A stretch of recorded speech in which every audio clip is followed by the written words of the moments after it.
अस्सलामुअलैकुम वरहमतुल्लाहि ताला बरकातुहू। दोस्तों, उम्मीद है कि आप सभी खैरियत से होंगे।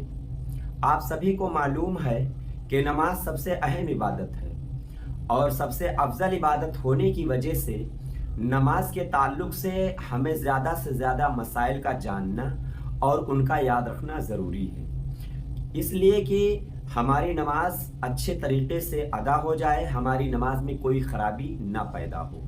जी हाँ, तो आज की इस वीडियो में मैं एक बहुत अहम मसले की जानकारी आप तक पहुंचाना चाहता हूं।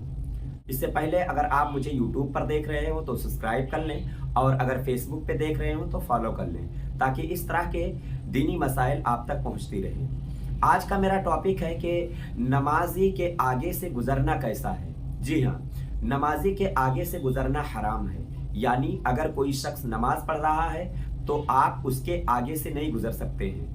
ऐसा करना हराम है और बहुत बड़ा गुनाह का काम है। लेकिन अब होता यह है कि कुछ लोग कम इल्मी की बुनियाद पर या ला इल्मी की बुनियाद पर उस हटने को गुजरना समझ लेते हैं। यानी एक शख्स नमाज पढ़ रहा है और एक शख्स उसके आगे नमाज पढ़ रहा है, तो अब आगे वाला शख्स पहले अपनी नमाज कंप्लीट कर चुका, तो अब वो वहीं पर बैठा रहता है। वो ये सोचता है कि अगर हम यहाँ से हटेंगे तो ये गुजरना हो जाएगा, जिसकी वजह से हमें गुजरने का गुनाह मिलेगा और हम गुनाहगार हो जाएंगे।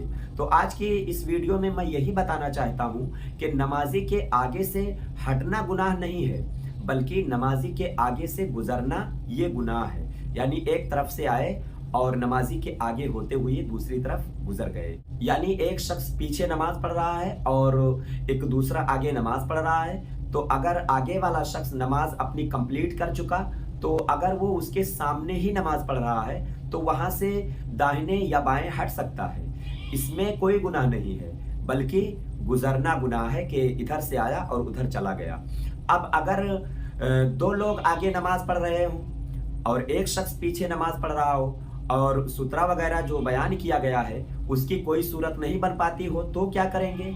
फरमाते हैं कि अगर ऐसी सूरत हो तो उन दो नमाजियों में से एक नमाजी को उसके सामने खड़ा कर दिया जाए, जो पीछे नमाज पढ़ रहा है उसके सामने खड़ा कर दिया जाए, और जो दूसरा शख्स है आगे वाला वो उसके आड़ से होकर और गुजर जाए, और फिर ये शख्स जो सुतरा बना था उस पीछे वाले नमाजी के लिए वो वहां से अपनी तरफ हट जाए।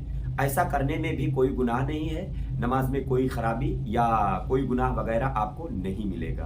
तो इसलिए आप नमाज के ताल्लुक से मसाइल को जानिए और दूसरों को भी बताइए, ताकि वो भी दीनी मालूमात हासिल करें।